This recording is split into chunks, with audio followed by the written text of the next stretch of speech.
அங்கேயே நில்லு! வீட்டுக்குள்ள கால வச்சீன்னா பாரு! அப்படின்னு சொல்லிட்டு ஒரு பெரிய சத்தம். இத பார்த்துட்டு மதி அப்படியே முறைச்சிட்டே பார்க்குறாங்க. அப்ப சுரேஷோட அப்பா தான் இது மாரி சத்தம் போட்டு சொல்றாங்க. "நான் எதுக்குங்க உள்ள வராம இருக்கணும்? சொல்லுங்க" அப்படின்னு சொல்லி கேட்குறாங்க. "சொல்றதா? இப்ப தான் வந்துட்டு மாப்பிள்ளையோட அம்மா சம்மந்தி கால் பண்ணாங்க. அ உங்க அப்பனே வந்தாலும் என்னை யாருனாலே வந்து கண்ட்ரோல் பண்ண முடியாது. நான் இப்படிதான்" அப்படின்னு சொல்லிட்டு வந்தியாம்மா? என்ன நினைச்சிட்டு இருக்கிற நீயி? இங்கிருந்து தேவையில்லாம கிளம்பி அங்க போய் எதுக்கு அங்க போய் வம்பிழுத்துட்டு வந்திருக்கிற நீயி? அப்படின்னு சொல்லிட்டு கேட்குறாங்க. இல்ல, இவ்வளோ நேரம் உங்களுக்கு ஃபோன் பண்ணி, இது மாரி நான் சொன்னதா சொன்னாங்கல்ல. மத்ததெல்லாம் என்ன நடந்தது? அதே மாரி உங்க மாப்பிள என்ன பண்ணாருங்கிறத சொன்னாங்களா? அப்படின்னு சொல்லிட்டு கேட்குறாங்க. இத பார்த்துட்டு இருக்கிற லக்ஷ்மி, ஓ!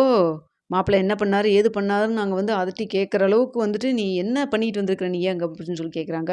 இங்க பாருங்க அத்த, என்ன நடந்ததுன்னே தெரியாம, அவங்க சொன்னாங்க அப்படிங்கிறக்காக, அந்த ஒரு வார்த்தைய மட்டும் பிடிச்சுட்டு இது பண்ணாதீங்க. அது எதுக்காக சொன்னேன்? ஏன் சொன்னேன்னு உங்களால கேட்க முடியலன்னா, என்னன்னு என்கிட்ட கேட்டு தெரிஞ்சுட்டு அதுக்கப்புறம் கோவப்படுங்க. நீங்க படுற கோவத்துல ஒரு துளி பெர்சன்டேஜ் கூட நியாயமே கிடையாது. அத ஃபர்ஸ்ட்டு தெரிஞ்சுக்கங்க அப்படின்னு சொல்லி பேசிட்டு இருக்கிறாங்க.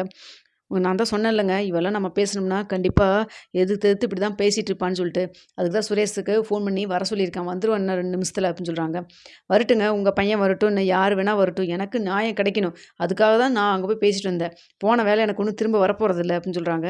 உனக்கு வேலை போனதுக்கும், அந்த வீட்ல போய் பேசுனதுக்கும் என்ன சம்மந்தம் அப்படின்னு சொல்லி கேட்குறாங்க. அப்போ உடனே மலர் இருந்துட்டு, "அத்த எல்லா சம்மந்தம் இருக்க தான் செய்யுது. இவளுடைய வேலை போச்சுல்ல" அப்படின்னு சொல்லி கேட்குறாங்க.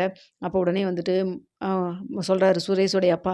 "ஆமா வேல போச்சு. அதுக்கு என்ன இப்போ? அதுக்கு எதுக்கு போய் அங்க தங்கராஜ் மாப்பிள்ளை வீட்ல போய் சத்தம் போட்டுருக்கிறா?" அப்படின்னு சொல்லி சொல்லி கேட்குறாங்க. "மாமா அந்த வேலை ஒண்ணும் தானா காலேஜ்லயோ, காலேஜ் கரஸ்பாண்டன்ட்டோ வந்துட்டு போக வைக்கல. அந்த வேலைய போக வச்சதே நம்ம வீட்டு ஆளுக தான்" அப்படின்னு சொல்லிட்டு இருக்கிறாங்க. "என்ன சொல்ற மலரு?" அப்படின்னு சொல்லி கேட்கிறப்போ, "ஆமா நீங்க உங்க மாப்பிள்ளை இருக்காருல்ல, உங்க மாப்பிள்ளை அவருனால தான் இந்த வேலை போயிருக்கு மதிக்கு வேலை" அப்படின்னு சொல்றாங்க.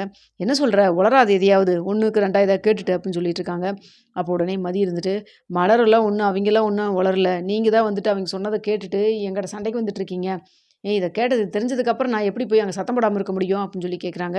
பெரியவங்கன்னு நாங்க 2 பேரும் இங்க இருக்கோம்ல. எதா இருந்தாலும் எங்ககிட்ட சொல்லணும்ல. அத விட்டுட்டு நீ பாட்டுக்கு கிளம்பி போய் அந்த வீட்ல போய் அவ்வளோ தூரம் சத்தம் போட்டா, நாங்க இங்க பொண்ண கட்டி குடுத்துருக்கோம். தெரியுமா இல்லையா? என்ன உன்னால வந்துட்டு உன்னை கல்யாணம் பண்ணி வந்த நாள்லேருந்து சுரேஷ் நிம்மதி இல்ல. அடுத்து எங்களையும் கூட்டிட்டு போய் ஸ்டேஷன்ல வரைக்கும் நிக்க வச்சு அவமானப்படுத்த வச்ச. இப்போ மாப்பிள வீட்லயும் போயி, அங்கேயும் போய் சத்தம் போட்டுருக்க. மாப்பிள்ளையோட அம்மா பேசுனதுக்கு நீங்க ஓவரா பேசுறதோடவா நான் பேசிடுறேன்னு சொல்லி வேற திரும்ப பேசிட்டு இருக்கிற நீ ஏன் அப்படின்னு சொல்லி கேட்குறாங்க. இங்க பாருங்க அதுக்கான காரணம் என்ன ஏதுங்கிறத நான் தெளிவா சொல்லிட்டேன். இதுக்கு மேலே வந்துட்டு என்கிட்ட கோவப்படுறதுல ஒரு 5 பைசா பிரயோஜனமே கிடையாது.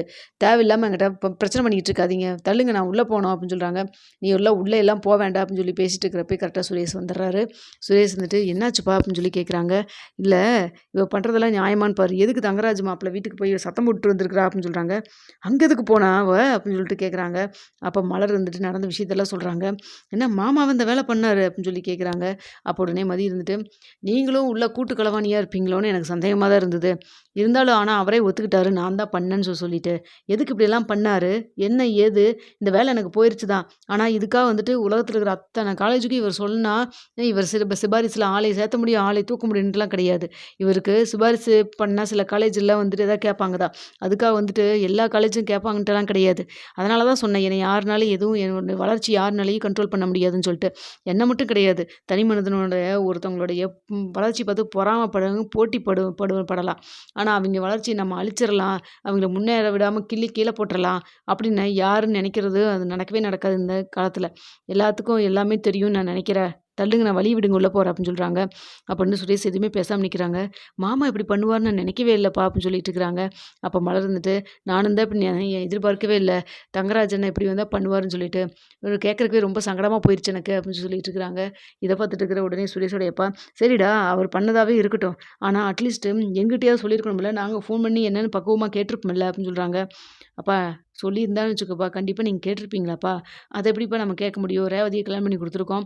நாம ஏதாவது கேட்க போயி, மாப்பிள்ளை ஏதாவது கோவிச்சுக்கிட்டா என்ன பண்றதுன்னு சொல்லிட்டு இத அப்படியே விட்டுருப்பீங்க.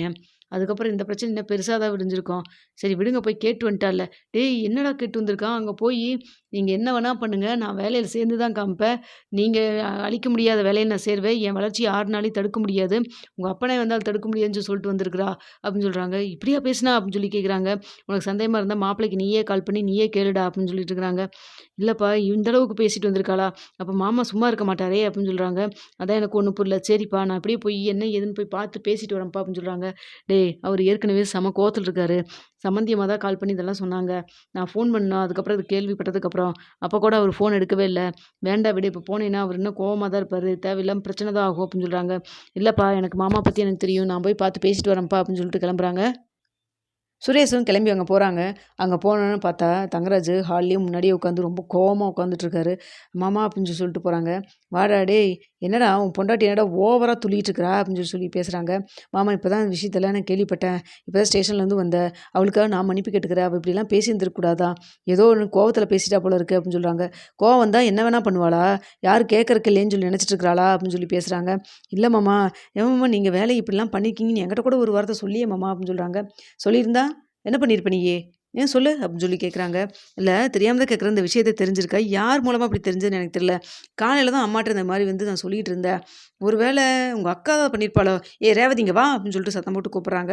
ரேவதியும் வராங்க. சுரேஷ் வா எப்படா வந்த?" அப்படின்னு சொல்லி கேட்குறாங்க. மாமா உங்கள கூப்பிட்டாருக்கா" அப்படின்னு சொல்றாங்க. "என்னங்க சொல்லுங்க ஏதாவது டீ, காஃபி ஏதாவது வேணுமா?" அப்படின்னு சொல்லி கேட்குறாங்க. "ஆமா காலையில நான் பேசுறப்போ நீ தானே கிச்சன்ல தானே வேலை பார்த்துட்டு இருந்த. அதுக்கப்புறம் உடனே நீ தானே கால் பண்ணி இந்த விஷயத்த போட்டு குடுத்தாங்க" அப்படின்னு சொல்லி கேட்குறாங்க.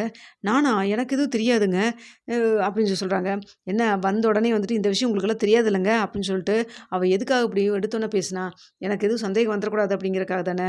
நல்லா வந்து பிளான் பண்றீங்கடா. சொல்லு பார்க்கலாம். நீ தான் அப்ப இங்கேருந்து போட்டு குடுத்துருக்குற அப்படித்தானே?" அப்படின்னு சொல்லி கேட்குறாங்க. அப்போ உடனே வந்துட்டு ரேவதி சொல்றாங்க, "ஏங்க நான் சொன்னதாவே இருக்கட்டுமே. அப்படியே இருந்தாலும் நீங்க பண்ண விஷயம் தானே. இன்னைக்கு இல்லைனாலும் என்னைக்கோ ஒரு நாள் அது வெளியில வரத்தானே போகுது" அப்படின்னு சொல்றாங்க. "அது வரதன்னைக்கு வரட்டும் ரேவதி. நீ எதுக்கு சொன்ன?" அப்படின்னு சொல்லி கேட்குறாங்க. "ஏங்க நான் தான் சொன்னேன்னு உங்ககிட்ட சொல்லவே இல்லையேங்க. நீங்க ஏங்க அப்படி தப்பா புரிஞ்சுக்கிறீங்க? நான் எதுக்குங்க போய் இது எல்லாத்தையும் சொல்லிட்டு இருக்க போறேன்?" அப்படின்னு சொல்றாங்க. "நீ தான் 24 மணி நேரம் ஃபோனும் கையுமா இருக்கிறியே! யார்கிட்ட டேய் உங்க அக்கா சரியே இல்லடா. இந்த கொஞ்ச நாளா இந்த 10, 20 நாளாவே பார்த்தா ஃபோனும் கையுமாவே இருந்துட்டு இருக்கிறா. ஏதாவது சொன்னா கூட காதுல கூட அவளுக்கு விழுக மாட்டேங்குது.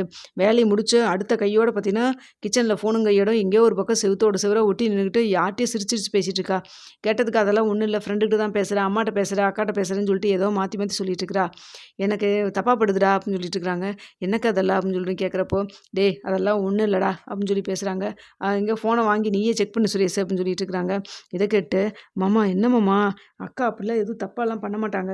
அதானே உங்க அக்கா இல்ல. நீ எப்படி விட்டு குடுத்துருவ?" அப்படின்னு சொல்லி பேசுறாங்க. என் அக்கா அப்படிங்கிறதுக்காக நான் சொல்லல. அக்காலாம் அப்படிலாம் பண்றக்கூடிய டைப்பே கிடையாது.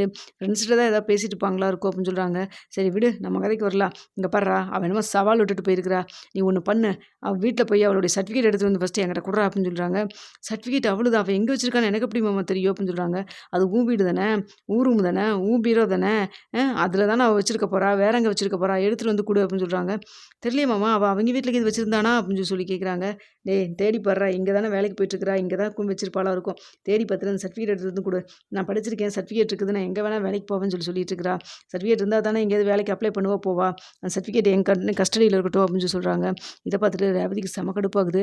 "ஏங்க அவளுடைய இது வந்து நீங்க எடுத்துட்டு வந்து இங்க வச்சிருக்கீங்க, சர்டிஃபிகேட்ட வச்சிருக்கீங்கன்னு தெரிஞ்சா, அதுக்கு ஒருக்கா பிரச்சனை பண்றதுக்கா? அமைதியா இருங்க. அவ ஏற்கனவே ரொம்ப கோவத்துல இருக்கா. அமைதியா இருங்க" அப்படின்னு சொல்லிட்டு ரேவதி சொல்றாங்க.